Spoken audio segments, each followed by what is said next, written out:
आज के political climate में एक बहुत ही क्रूशियल सवाल सुप्रीम कोर्ट के सामने खड़ा है। गवर्नर का रोल, उनके पावर्स एंड रिस्पॉन्सिबिलिटीज को लेकर एक 5 जज की कॉन्स्टिट्यूशन बेंच अभी इस टॉपिक को डाइसेक्ट कर रही है और डिबेट ये है कि क्या गवर्नर अपनी मर्जी से डिस्क्रेशन एक्सरसाइज कर सकते हैं या वो स्ट्रिक्टली कॉन्स्टिट्यूशनल लिमिट्स के अंदर ही बाउंड है। तो चलिए इस बैकड्रॉप में हम गवर्नर के ऑफिस को समझते हैं, उसकी history, constitutional provisions, misuse and reforms की जरूरत एंड क्या डिस्क्रिशनरी पावर्स गवर्नर्स को मिलती भी है कॉन्स्टिट्यूशन से। सबसे पहले बेसिक्स क्लियर कर लेते हैं। इंडियन कॉन्स्टिट्यूशन के आर्टिकल्स 153 से लेकर 162 तक गवर्नर की अपॉइंटमेंट और पावर्स डिफाइन की गई है। गवर्नर बेसिकली एक स्टेट का एग्जीक्यूटिव हेड होता है, बिल्कुल वैसे ही जैसे प्रेसिडेंट देश के लिए होते हैं। सिंपल शब्दों में बोले तो governor is president at the state level. लेकिन एक इंटरेस्टिंग बात यह है कि गवर्नर की रोल एक डुअल कैपेसिटी वाली होती है। एक तरफ वो स्टेट्स कॉन्स्टिट्यूशनल हेड होते हैं जो काउंसिल ऑफ मिनिस्टर्स के एडवाइस के बाउंड होते हैं, दूसरी तरफ वो यूनियन और स्टेट के बीच एक वाइटल लिंक का काम करते हैं। यानी गवर्नर एक ब्रिज है जो सेंटर और स्टेट गवर्नमेंट्स को कनेक्ट करता है।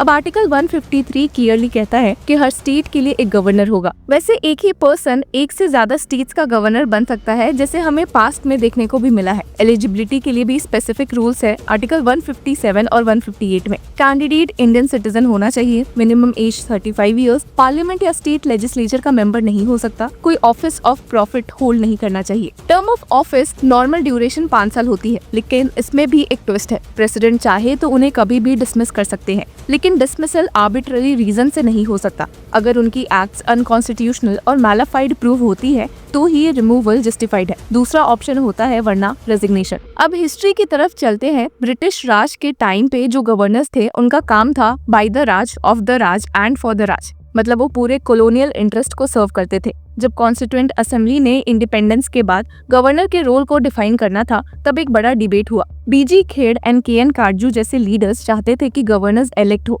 लेकिन क्लैश होने का डर था कि elected governors and chief ministers के बीच कांस्टेंट कॉन्फ्लिक्ट्स रहेंगे। इसलिए कॉम्प्रोमाइज ये निकला कि गवर्नर्स अपॉइंटेड होंगे बाय द प्रेसिडेंट ताकि एक बैलेंस मेंटेन हो सके। ड्राफ्ट कॉन्स्टिट्यूशन ऑफ 1948 ने भी एम्बिग्विटी रखी थी, इलेक्टेड और अपॉइंटेड, और फाइनल डिसीजन कॉन्स्टिट्यूएंट असेंबली ने किया और अपॉइंटमेंट सिस्टम चूज किया, जैसा कि हम आर्टिकल 155 में देख सकते हैं। लेकिन प्रॉब्लम यहीं से शुरू हुई। गवर्नर का position time and again misuse हुआ, mostly by the ruling party at the centre, जैसा कि लोग का कहना था। क्यों? क्योंकि अपॉइंटमेंट का प्रोसेस ही पॉलिटिसाइज्ड हो गया। पॉलिटिशियंस या रिटायर्ड ब्यूरोक्रेट्स जो एक पॉलिटिकल आइडियोलॉजी के क्लोज होते हैं, उन्हें गवर्नर्स बना दिया जाता है। ये गवर्नर का न्यूट्रल सीट होने की स्पिरिट के अगेंस्ट है। इसका इफेक्ट हमें हर जगह दिखा था। कर्नाटका, गोवा, राजस्थान, महाराष्ट्र, मेघालय, कहीं भी पोस्ट इलेक्शन गवर्नमेंट फॉर्मेशन हो, गवर्नर का रोल कंट्रोवर्सी क्रिएट कर देता था। गवर्नर के डिस्क्रिशनरी पावर की वजह से whether to call the largest party और द कोलिशन, इसमें मैनिपुलेशन की गुंजाइश बहुत होती है। अब इसी वजह से उन्हें अक्सर सेंटर का एजेंट, पपेट और रबर स्टैम्प कहा जाता है।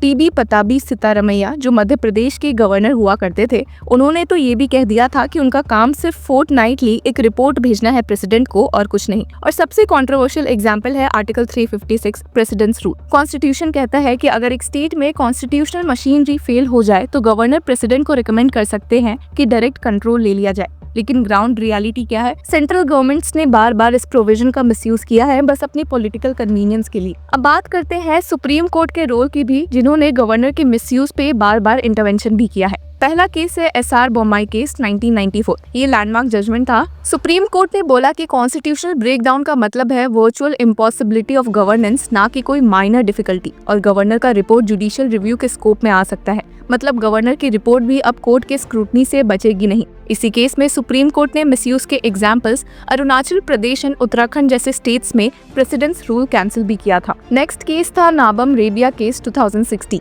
सुप्रीम कोर्ट ने क्लियर कर दिया कि आर्टिकल 163 के अंदर गवर्नर की डिस्क्रेशन अनलिमिटेड नहीं है। उनकी चॉइस आर्बिट्ररी और फैंसीफुल नहीं होनी चाहिए। Decision region based, good faith में और कॉन्स्टिट्यूशनल कॉशन के साथ होना चाहिए। यानी गवर्नर के पास डिस्क्रेशन है, लेकिन वो एब्सोल्यूट पावर नहीं है। Commissions and recommendations. काफी कमिटीज ने भी गवर्नर के ऑफिस के रिफॉर्म्स के लिए सजेशंस दिए हैं। पहला, एडमिनिस्ट्रेटिव रिफॉर्म्स कमीशन 1968, गवर्नर की रिपोर्ट ऑब्जेक्टिव होनी चाहिए। नेक्स्ट, राजा मन्नर कमेटी 1971, आर्टिकल 356 को कॉन्स्टिट्यूशन से डिलीट करने की रिकमेंडेशन दी गई थी क्योंकि इसका मिसयूज बहुत ही हो रहा था। गवर्नर को सेंटर का एजेंट नहीं बनना चाहिए। सरकारिया कमीशन 1988, बोला गया कि आर्टिकल 356 का यूज सिर्फ रेयर केसेस में होना चाहिए। पहले वार्निंग इशू करो स्टेट को, फिर ड्रास्टिक स्टेप लो। Next, justice V Chelliah commission 2002, article 356 सिर्फ लास्ट रिजॉर्ट होना चाहिए। पहले आर्टिकल्स 256, 257, 355 यूज करो। Next, Punchhi commission recommended amendments to curb misuse और स्टेट के इंटरेस्ट को प्रोटेक्ट करना। यानी हर कमीशन ये कह रहा था कि गवर्नर इम्पार्शियल रहे और प्रेसिडेंट्स रूल का मिसयूज बंद हो।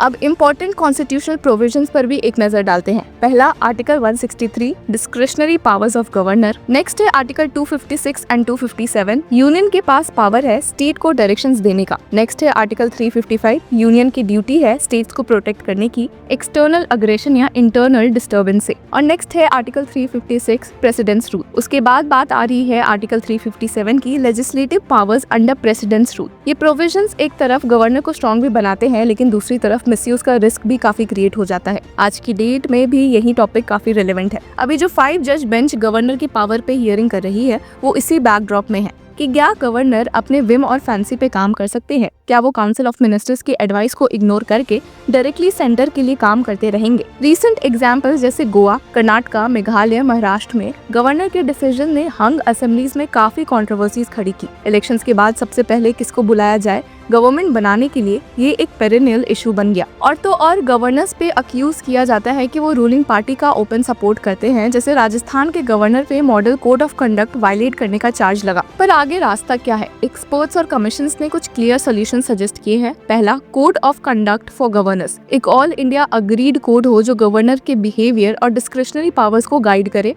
ये पार्लियामेंट, स्टेट लेजिस्लेचर्स और सेंटर स्टेट गवर्नमेंट सब अप्रूव करे। ट्रांसपेरेंट अपॉइंटमेंट प्रोसेस, अपॉइंटमेंट का प्रोसीजर क्लियर होना चाहिए, पॉलिटिकल पैट्रोनेज के बेसिस पे नहीं। फिक्स्ड टेन्योर अश्योर होना चाहिए ताकि सेंटर का रिमूवल थ्रेट ना हो। इम्पार्शियलिटी इज की, गवर्नर को अपनी पॉलिटिकल आइडियोलॉजी साइड में रखकर काम करना चाहिए। डेमोक्रेसी के लिए इम्पार्शियल गवर्नर जरूरी है। बॉम्ब माई जजमेंट्स एक्सटेंशन, जैसे सुप्रीम कोर्ट गवर्नर की रिपोर्ट स्क्रूटिनाइज करता है, वैसे ही उनके पोस्ट इलेक्शन इन्विटेशन प्रोसेस को भी जुडिशियली रिव्यू किया जा सकता है ताकि मिसयूज ना हो। Next, to limit centre's control mechanism, governor को सेंट्रल का एजेंट नहीं बल्कि स्टेट का इम्पार्शियल हेड माना जाना चाहिए। अब गवर्नर का रोल इंडियन पॉलिटी के लिए इंडिस्पेंसेबल है। वो एक ब्रिज है जो यूनियन और स्टेट गवर्नमेंट के बीच बैलेंस क्रिएट करते हैं। लेकिन जब वो इम्पार्शियलिटी खोते हैं और एक पॉलिटिकल आइडियोलॉजी के पपेट बन जाते हैं, तब फेडरल स्ट्रक्चर का पूरा एसेंस खराब हो जाता है। इसलिए जरूरत है कि गवर्नर्स अपना ऑफिस डिग्निटी के साथ हैंडल करे, इम्पार्शियलिटी मेंटेन करे और कॉन्स्टिट्यूशन के लेटर एंड स्पिरिट दोनों का पालन करे।